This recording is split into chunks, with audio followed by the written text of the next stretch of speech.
Good morning, everyone. Thanks for joining. We'll get started in a couple minutes or a minute or so.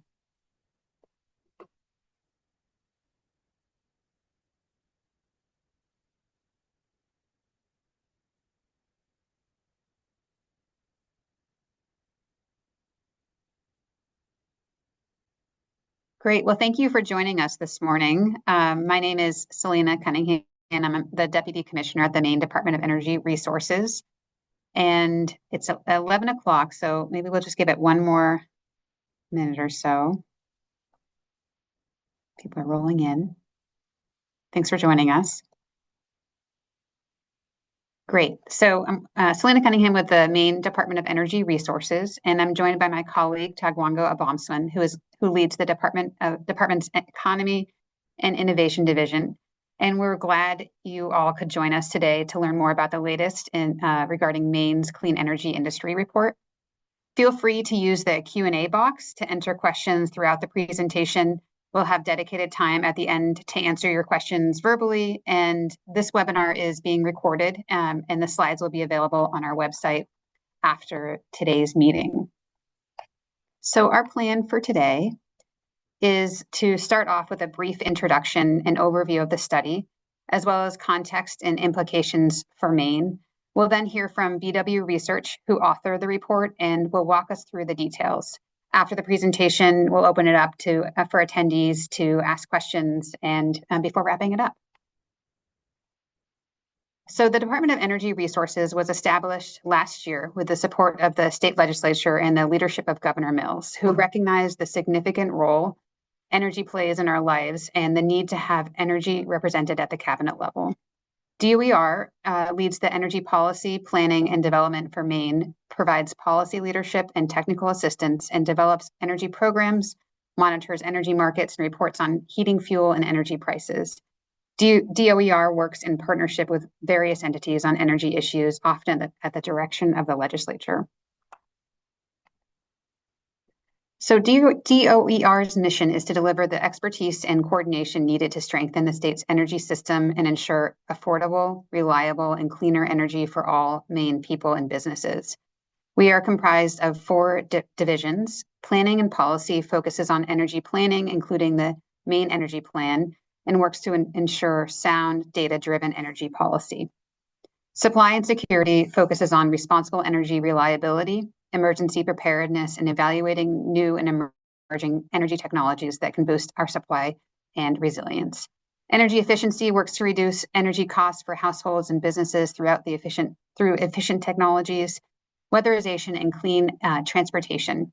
And lastly, economy and innovation focuses on economic opportunities associated with energy, supporting workforce training, clean energy job creation, innovation programs that support new businesses and growing startups, and technical assistance for Maine communities. This division leads the publication of our annual Maine Clean Energy Industry Report. Now I'm going to introduce Tagwango Abomsman to talk a little bit more about the report itself. Great. Thank you, Selena.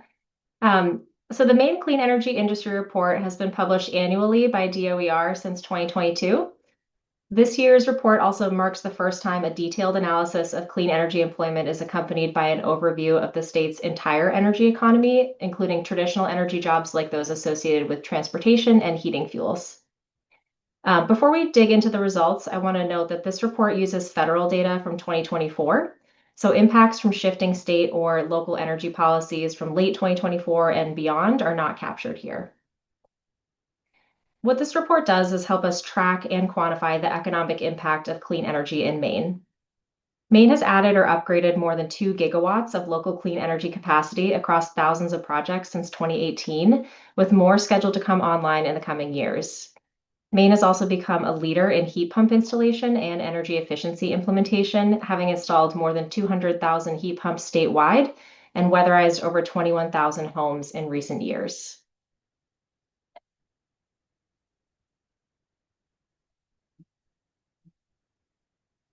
And these investments have driven growth in the clean energy economy and workforce.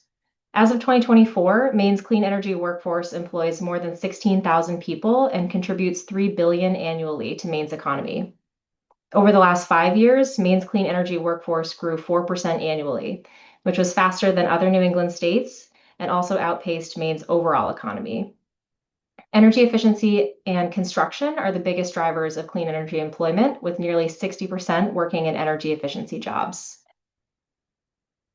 Maine's clean energy industry has become a key contributor to the state's overall economy, and these findings underscore the significant implications for Maine.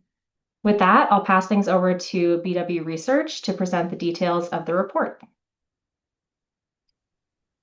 Terrific. Thank you so much, Tagwango, and thank you all for being here today. It's our pleasure to be able to present the results of this important work for the fourth year in Maine. My name is Phil Jordan. I'm the CEO of BW Research Partnership, and we've been working at this intersection of the economy and the workforce and energy going back just about 20 years, actually exactly 20 years this year. And we're very excited here today to talk about all the great things that are happening in Maine and how we can continue the progress to create these types of opportunities for residents of your state. So today we're going to go through a little bit of the methodology and then get into some details on the report itself. We're going to go specifically into some of those categories that you just heard about in the overview around contribution to gross state product and how much money are we contributing to the economy here, how many companies are engaged in this, what types of companies they are, which technologies they work with, how they're spread out across the state, and then a bit about who's working in the industry. So both from a demographic perspective and also the types of occupations that make up this important cluster. This is the team that worked on this report. So I was pleased to work on this report with Sophia Nelson, Sophia Chrysanthopoulos, and Henry Lee, who, as Tagwango mentioned, were able to take the publicly available data sets from the Department of Energy and really analyze those to understand some deep specifics and granularity for the state of Maine.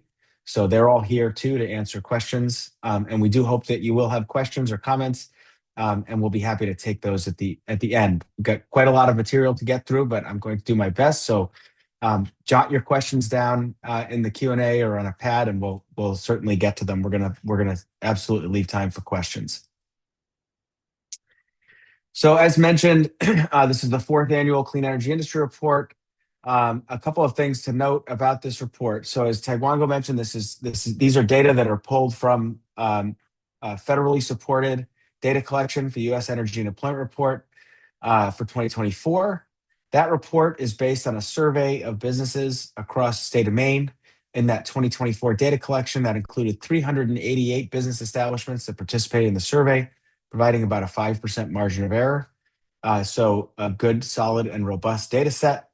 And this year, for the first time, the Maine report includes information on traditional energy as well as those jobs and companies that meet the state's clean energy definition. So on this slide, and I'm going to get into what we mean by that here. So you can see the overall numbers.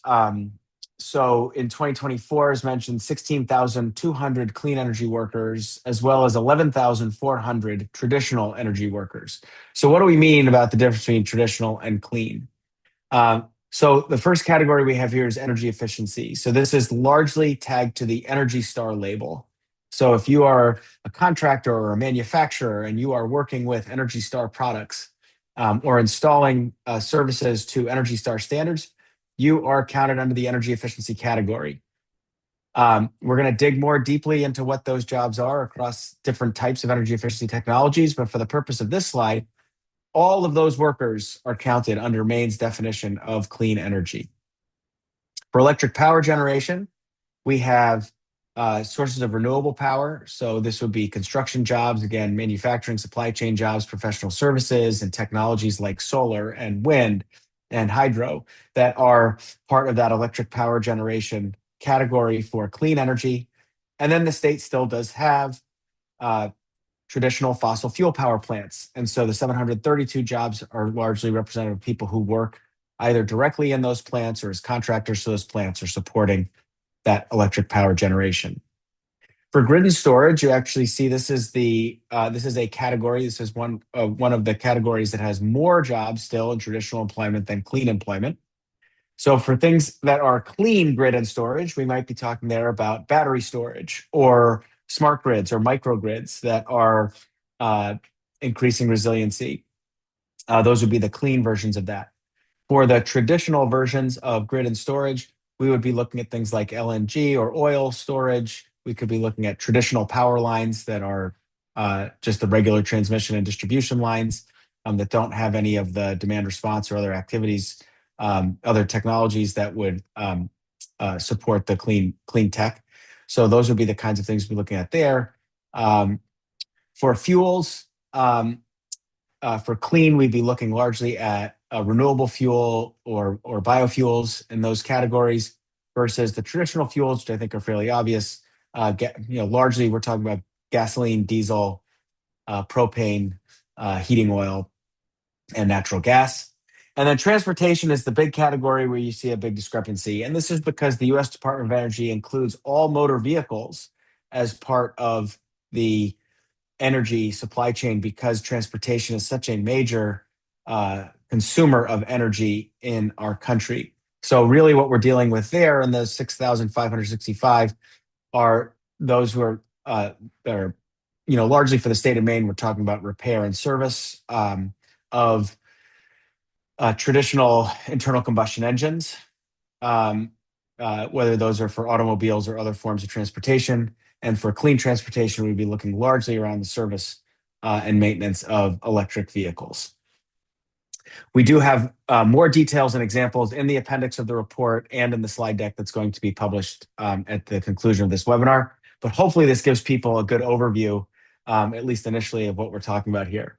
Again, one of the values of doing this report every year is that we can track the differences and see changes in each of these categories to see not only how are jobs growing or declining, but also are we seeing changes within industries and within companies where more clean skills or more clean activities are happening and needed.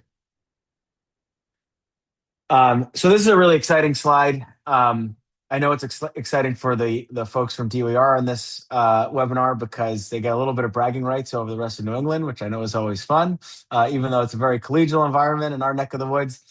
Maine's clean energy industry is outpacing both Maine's total economy and the New England clean energy economy by a pretty fair margin. As you can see here, 3 times as fast as overall jobs in Maine.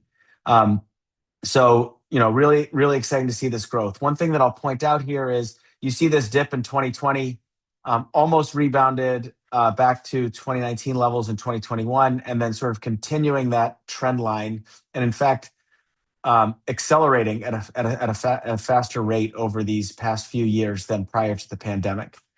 There are a couple things to think about here. We're going to get into the makeup of Maine's clean energy industry, but one thing that we like to tell people about is if you have a lot of residential energy efficiency or heat pump jobs in a state and you shut down the ability to enter people's homes or buildings for periods of time for health concerns, you're certainly going to see a dramatic decline in the amount of activity that's happening in construction around occupied buildings. So that's something to think about there. But the real takeaway here is that the rebound has been strong. It's been stronger than in many, many other states.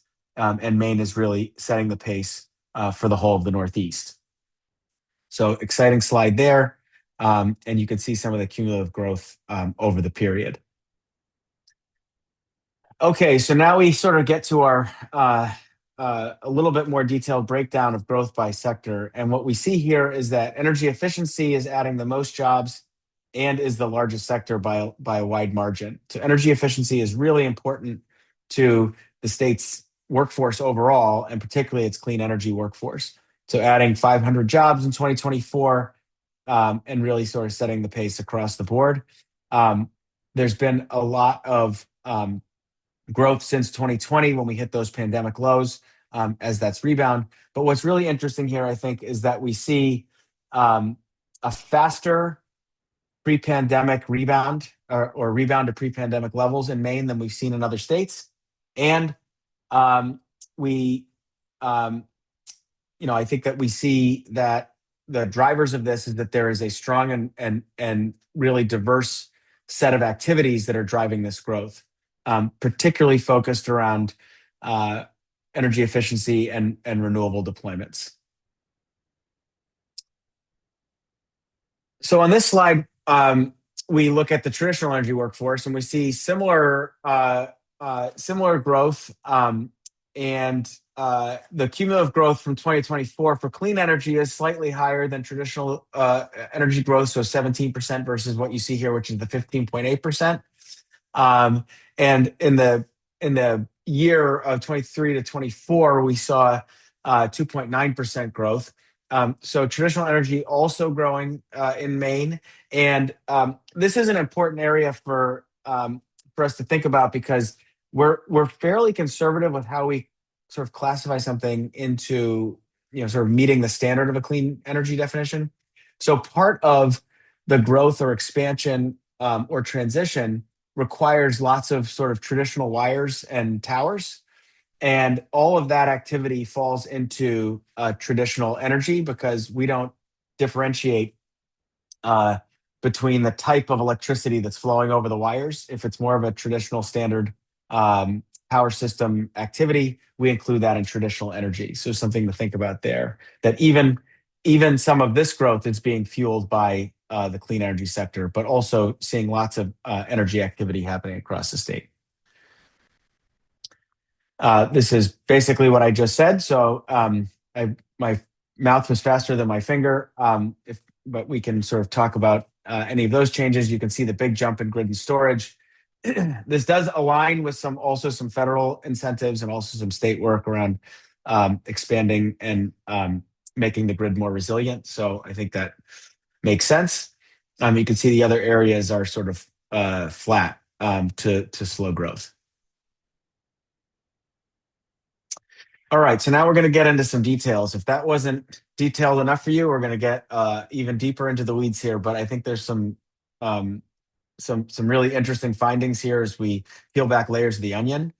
One of the things that we have been tracking for a long time across a number of states is how much the sector is contributing to gross state product, right? And so what does this mean, right? Gross state product, you've probably heard the terms GDP or GSP.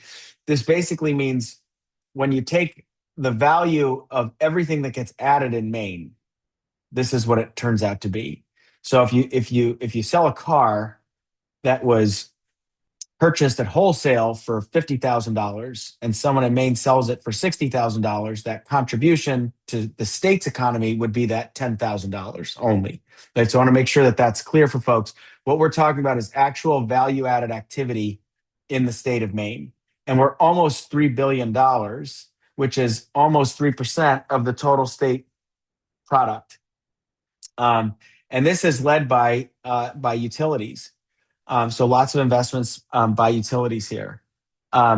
So this is a pretty substantial number. I can call back to the first clean energy industry report I did back in 2010 in Massachusetts, and it was about 2.2 billion, and everyone was very excited about that number. So you think about the size of the economy and how much it's grown over the last 15 years across the region. It's really pretty substantial. We have a 10% increase in contribution since 2023, where the state's gross state product has only grown by 5.7%.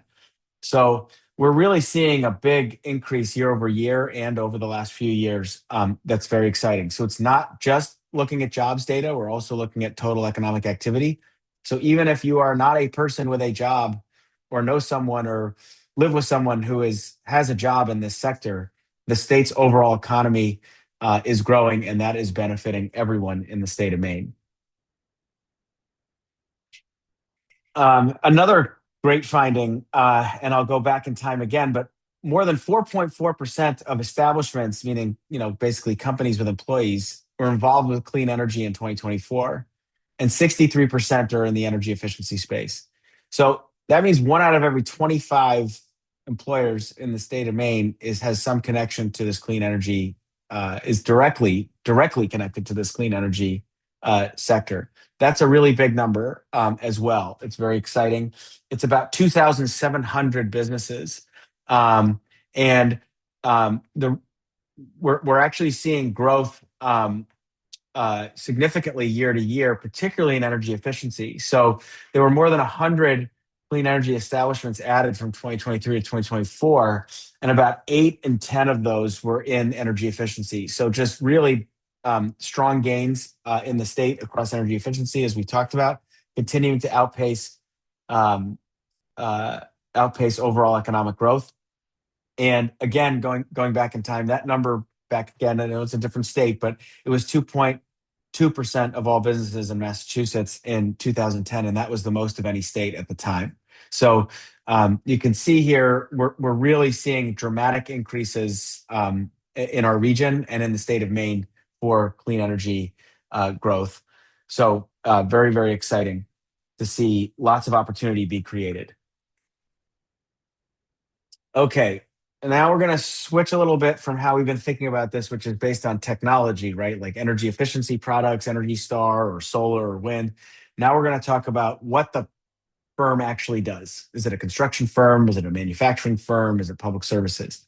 And what we see here is that construction is really critical. This is consistent with everywhere in the country as we're building out new sources of power, as we're doing retrofits to buildings that meet higher energy efficiency standards, as we are creating new charging infrastructure, as we are making our grid more resilient.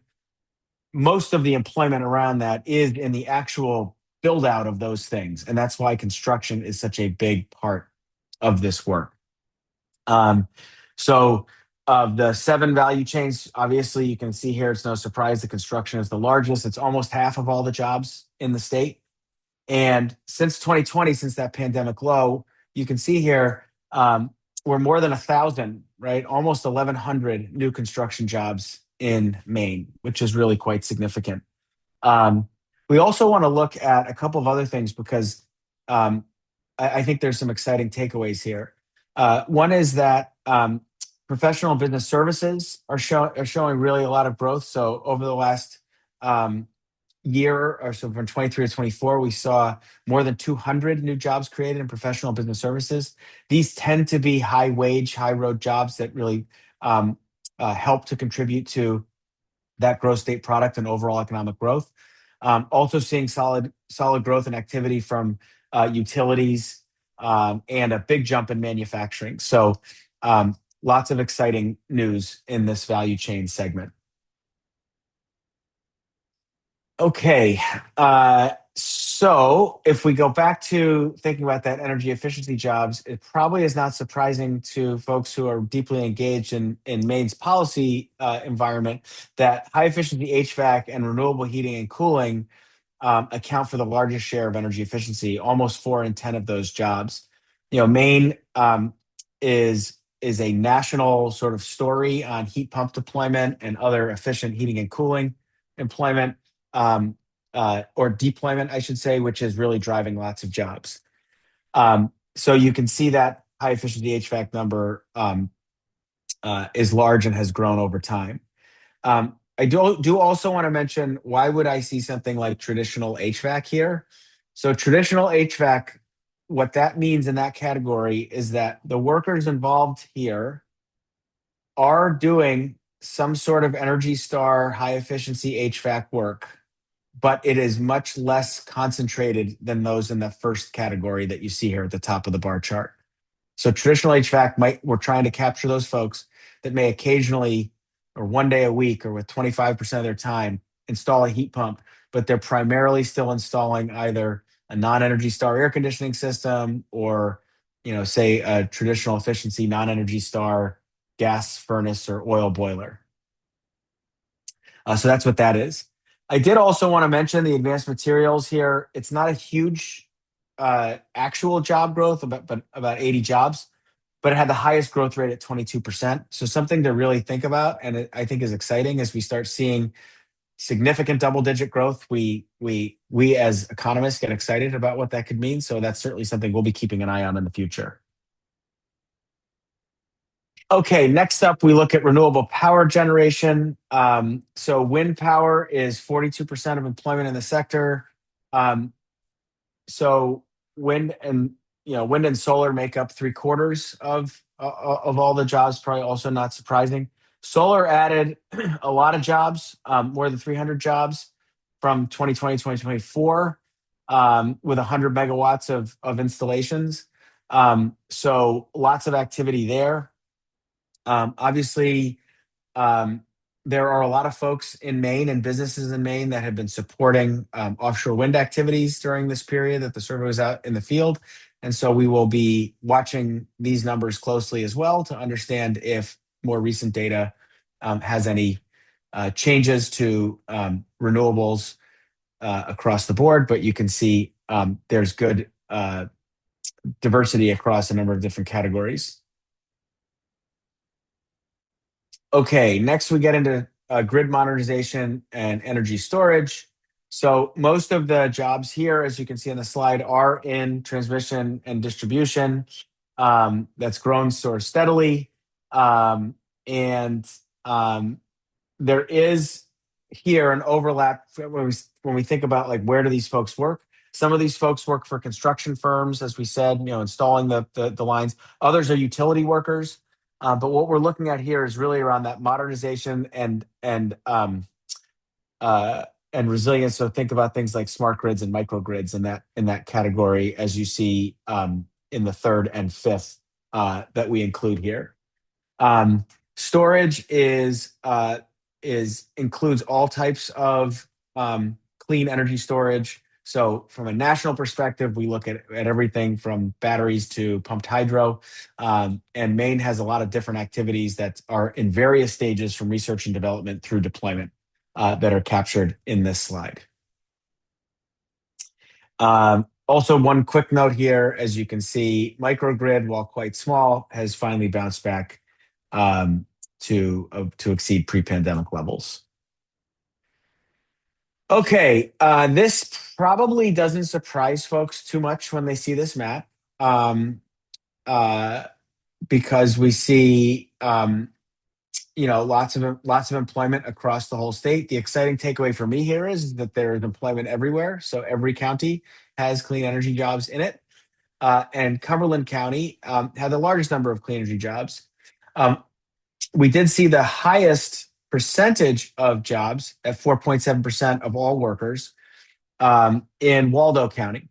So we look at both what is the absolute employment, which almost everywhere follows population or business location. But we also look at what proportion or what's the concentration of workers and how many workers does that represent. And that's where we see that Waldo County has the highest share of any county. So if we then say a little bit more about who's in these fields. So our primary takeaway, right, is it is more, the clean energy workforce is more racially and ethnically diverse. It lags in gender and age diversity. This is largely due to persistent sort of underrepresentation of women in construction trades. And while there are strides being made nationally and in Maine in the representative women in construction fields, women are still underrepresented. So it's good news that the racial ethnic diversity is greater than the overall workforce, and I think there's clearly there's some work that can continue to be done on the representation of women in clean energy, and there's lots of work that's happening on that nationally and certainly an area of focus in Maine. Okay, let's look at some of the occupations. So this to me, is really exciting. We've conducted an analysis back in 2022 on the occupations, and we updated that with fresh data. Now, this is a little bit different from the clean energy workers that we've been talking about. What we're talking about here are the type of occupational categories of workers that may engage in clean energy. So we did not do an occupational study that went out and asked a bunch of employers questions about specific occupations. What we did was we looked at the workers who may be engaging, but not all necessarily do. Why do we do that? We do it for a couple of reasons, but one is that we want to understand what are those underlying jobs that you need to know really well in order to support the clean energy industry. And two is, how are those jobs changing over time to incorporate and respond to this kind of growth that we've seen over the years. We also can get great information by relying on other federal and state data sets to understand the underlying changes in those occupations over time, how, say, community colleges or workforce boards or other universities are preparing folks for those occupations, as well as wages and benefits and other underlying data that are attached to those occupations. So, again, my finger's a little slow, but the 7 categories of occupations that we looked at were construction, installation, maintenance, repair, production, professional services, sales, transportation, material moving, and farming, fishing, and forestry. So we found 152,600 workers in 154 clean energy related occupations. So I want everybody just to remember that we are not saying that there are 152,600 people working in the clean energy industry in Maine. We have that number at 16,200. Okay. So, but what we are saying is those 16,200 people are working in occupational categories that are pretty substantial in the state of Maine and something to pay attention to. So as we look at each of these, we're able to see that that professional services has a huge opportunity. There's 61,500 workers in a professional services occupation. So Maine has a lot of strength in this regard, and it's something that we can really focus on. And it's an area that's had a significant change in employment over the last 5 years overall. So it's big and it's growing, and it's a big opportunity for the state of Maine to think about how it can engage with businesses and workers in the professional services category to support the clean energy sector. Construction is also quite large, so we see another 35,000. We're at about 1 in 4 of all the jobs in clean energy related occupations, so this is pretty significant. Farming, fishing, and forestry has grown quickly, and it's quite concentrated in Maine. So what do I mean by that? Well, it's those jobs have grown over the window, or the 5-year window that we looked at, and it's got a high level of concentration, meaning these jobs are really important to the state economy. From a specific occupation perspective, solar installers and wind technicians are the fastest growing occupations from a single occupation that we looked at. We found that, again, as I mentioned, this growth in farming, fishing, and forestry, we found growth across both sort of equipment operators and farm workers and laborers, but also in the management and for frontline management of those workers. We can talk more about that. I think it's an exciting category, and I think it's particularly important for Maine, but we'll see if we get any questions there, because I'm looking at the clock and realizing I need to wrap up here so we can take some questions, but I'm almost done. We're going to talk just a little bit about wages. So what we have here are 4 data points for each of the occupational category. The first is, what were the median wages in 2021? So this means half the people in this occupational category made more, half made less than this number. So it's a good way of thinking about an average. And we've seen a pretty big jump in some of these from 2021 to 2025. That is one exciting takeaway. Then what we looked at was, what's the difference between the 10th percentile and 90th percentile? So what's the range that people are earning across these categories? So what this means is, 90% of the professional services workers earn at least $30 an hour, and 10% earn at least $81 an hour. So you see that nice big range. When you see a big range like that, what you realize is there's a good progression from entry to experience level roles, right? So these are good careers to get folks into. And we see pretty much across the board here, pretty significant growth over time. So these wage progressions show that there are strong career pathways in clean energy. This is sort of the biggest, as I said, is also professional services, and we've seen that across the board a few times now. where they've grown by $11 an hour, and construction 8, and some of the other categories closer to $6 an hour. So pretty significant growth across all of these categories. So I think at this point, I think that's my last slide. Good. We do have, as we mentioned, we do have an appendix that has additional detail that will be posted, but we're not going to go through all those slides, hence the appendix. But we're really excited to hear from you on any questions you might have, or any commentary that would make this discussion more robust. Great. Thank you very much, Phil. I'm just going to advance through the appendix slides. So encourage folks to enter questions into the Q&A box. We've got some rolling in and just want to give folks another minute or two to finish their thoughts.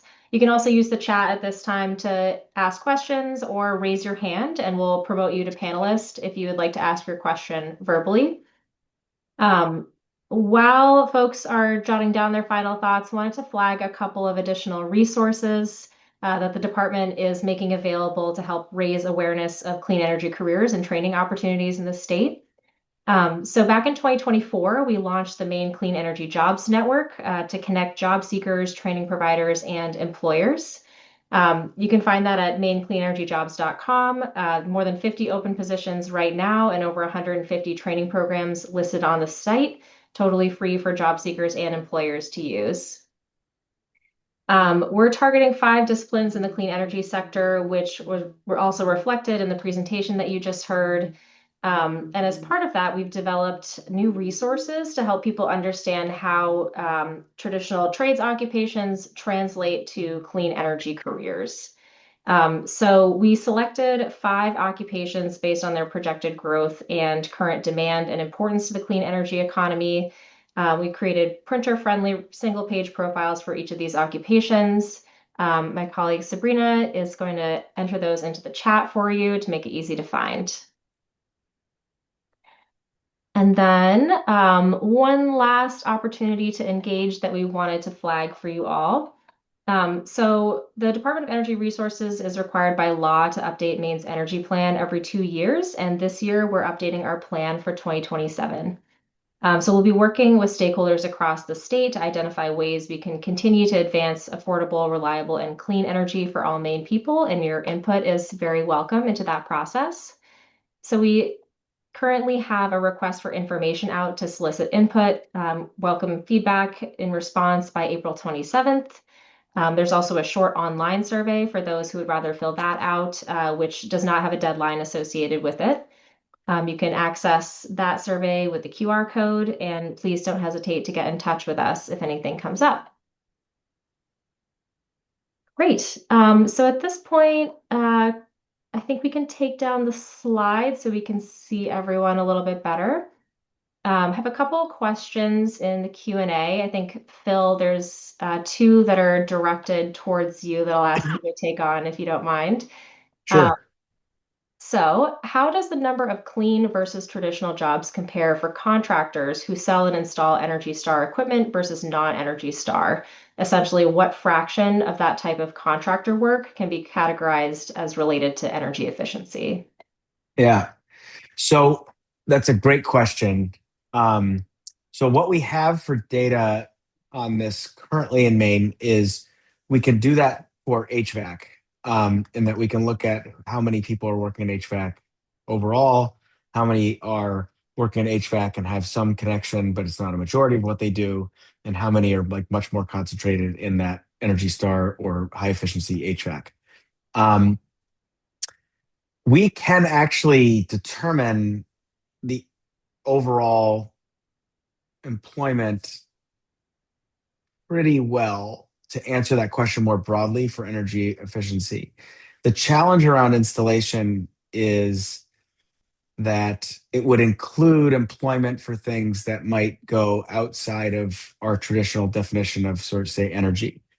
So, a residential general contractor, for example, may or may not be focused on installing these types of measures. They may be subcontracting out. So it gets a little bit messy. So I don't have a great answer. I think I could probably try to figure it out, but it's not something that is like been directly included in this report. So we're going to put our thinking hats on that one and see if we can get a broader answer. But I can definitely um, send to you those numbers, at least for HVAC, so you can get a comparison sense. Great. Thanks, Phil. Another person in the chat asks, can you please give a few examples of jobs that would fall under professional services? Sure. Architects, consultants, engineers who might be doing, site survey work for a new ground source heat pump at a school. So those would be all professional services types of roles and occupations. So you do see a lot in, architectural design and engineering services, but we also have a lot of scientific and technical related roles. So if we look at, I gave that geothermal example. Another one might be, um, seafloor mapping for, Vineyard Wind in Massachusetts might be hiring a Maine firm to come and do seafloor mapping, scientific exploration, whale studies, mammal studies, all these kinds of things. Those are all things that would fall under professional business services. Great, thank you. Another one for you, Phil. One person notes construction appears to be the dominant driver of clean energy growth. If new projects slow down and construction drops, do you have a sense of how clean energy job growth would compare or be impacted compared to traditional energy job growth? Right. Yeah. So certainly construction is a major component of clean energy, particularly around, say, renewable generation, right? Because the largest job impact is in the construction of the plant, right? Whether it be a solar plant or a wind plant, or I'm not going to say a nuclear plant, but some other plant, right? So um, that is when you think about sort of the transition or expansion. Construction is absolutely is a major driver of that. um, Now, the same is true for traditional energy. So to answer really the question about like how does it impact traditional versus clean sort of depends on what happens next. So if the answer is, so there's one part of this question which is sort of like, are there a lot of operations and maintenance jobs after the build out is done? And in most of the renewable technologies, there are fewer than in traditional, than in operations maintenance than in fossil plants, for example. Um, However, if you're talking about a demand load growth and needing more power, or resiliency and grid, or expanding transmission lines, whatever it is, all of those things are going to be supported by construction. So it's sort of it's if you're doing new stuff in one category versus another, it will definitely impact what's considered traditional and what's considered clean. Um, but it's hard to know sort of in a vacuum what will happen if all construction stops. Then everything's going to look fairly small because most of traditional and most of clean is still in construction. Probably a little bit more so in clean than in traditional. Great. Thanks, Phil. Another question asks about impactful policies that help to stimulate growth over the last several years. Selena, would you like to answer this question? Sure. So I think it's a combination of state and federal policies that have led to the enabling of the growth of the workforce in Maine more broadly. And I think there's a variety of different pieces that are driving that. I'd say that the governor's commitment to addressing greenhouse gas emissions is a key driver in that, has led to, I think, some of the development of our growth of our heat pump programs, efficiency programs, as well as clean energy industry. And then in addition to that, we have the work of Efficiency Maine Trust and their triennial plan showing the real value of transitioning to electricity, heat pumps and other resources. And so that's a key component. And then also our investment in the workforce. And so we have contributed more than $9 million through federal funds actually related to the Clean Energy Partnership that's supporting workforce development and training and bringing some of these careers to Maine and attracting new workers to the clean energy and energy efficiency workforce and providing career training and upskilling that has really helped people enter the market as well. Thanks, Selena. And I saw that Tina popped into the chat with Oxford Hills Nisenscott Adult Education. This is a great example of one of these programs that has been supported by funding from the Clean Energy Partnership. So thanks for raising that, Tina. This program provided training for those interested in heat pump and solar installation, maintenance, and repair, including some really awesome new equipment they were allowed to purchase under this grant to provide people the opportunity to troubleshoot errors and develop maintenance protocols for these new technologies, including those coming from existing trade occupations like HVAC technicians. Oh, and I see Sabrina just popped in a link in the chat if you'd like to learn more about this and other programs supported by the Clean Energy Partnership. Great. So last call for questions. If anybody listening in attendee mode would like to raise their hand and ask a question, you're also able to do so. The chat and the Q&A box also remain open. We'll give everyone another 30 seconds or so. Oh, all right. Orion, I'm promoting you to panelist. Yes, thank you so much for this great overview of this great growth in the clean energy industry and economy that we've seen. Also wanted to highlight next Thursday on the 16th, E2 Tech is going to be talking about this report and also putting into context with employers in different parts of the energy economy and how their personal stories are reflected in the numbers you see here. So you can check it out at e2tech.org, and excited to have DOER participate in that panel as well. Yes, we'll see you all there. We're excited to be able to talk more about the report and, like you said, to get those stories from workers in the field.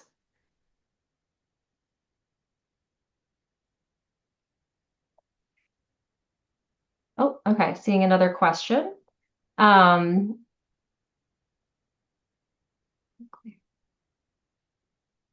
Is nuclear addressed by the industry report or the USEER? And care to kind of elaborate on how you all are studying employment and growth related to nuclear? Yeah. So nuclear is definitely included in the U.S. Energy Employment Report. And states have different definitions, often tied to like renewable portfolio standards or underlying activities in the state. And so each state sort of makes a decision about. So clean energy can mean different things to different people, right? And so some states look at clean energy and say, well, or look at nuclear and say, well, either we have a moratorium or we're concerned about waste or whatever else. Other states say, well, it's carbon free, so we're going to call it clean. And so it's sort of a state by state decision. There has been some evolution over time nationally, as more states are sort of embracing nuclear more recently. But they would be, considered a traditional energy source in this report. Although I would have to look and see if there is actually any nuclear establishments, and I don't have that. I don't have that at the tip of my fingers. I tend to not. Great. Thank you. Last call for questions. Otherwise, I'll hand things back over to Selena to help close us out. Great. Thanks, Tagwango and Phil, for the presentation as well. if we can put up the slide one more time so people can find information to how to stay engaged. I want to just thank the Clean Energy Partnership team on our DOER staff who really did a lot of work to put this together. You can get in touch with them anytime to talk about our work. Tagwango's email is there. Feel free to use the sign up for our emails if you don't already receive them to learn more about our workforce related work. And also, I highly encourage you to engage in the energy plan development process, because not only is it about, how are we going to meet the long-term energy needs of the state, we want to be thinking about what it means from a workforce perspective at all. So that's we'll integrate a lot of the work that we're already doing. So check out the options that we've put in the links there, the chat links in the chat there. Again, thank you for spending your time and joining us today. Have a good day. Great. Thanks all.